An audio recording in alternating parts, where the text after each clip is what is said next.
Tyler McGhee coming to you from Orange County National. Wanted to talk a little bit about how the hips move in transition. A couple players recently have had a bit of an issue, hips moving in too much, and I just wanted to talk to that point. So I think it's a little bit of a misconception sometimes.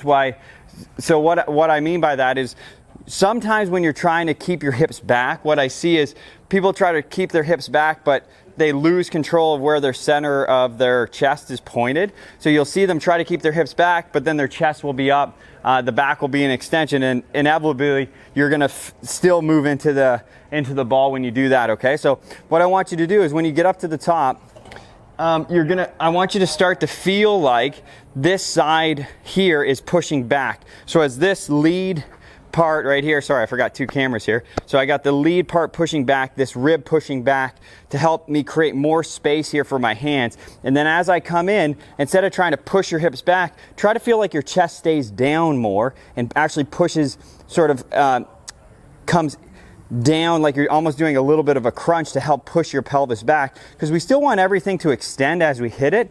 We don't want to stay in flexion with the pelvis as we hit, because we won't be able to produce much energy. So you're going to want to feel like this pushes back, and then as you're hitting it, the ribs, like you're doing a bit of a crunch, so your arms can come down.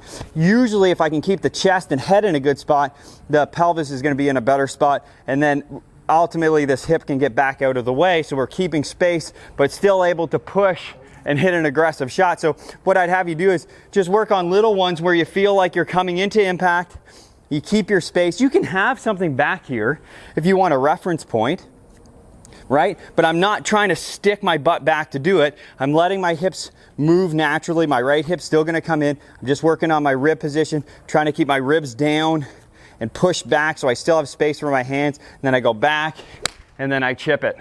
So that's been a drill I've been helping some players with, just to give a sense of where you're going to be at impact. Obviously a pretty important spot to be in the swing. So you can use that one and see if it feels comfortable, uncomfortable, especially if you have the pattern of starting down and going like into the ball like that. So it might not answer all your questions, but it's definitely going to give you a sense of what impact's going to be.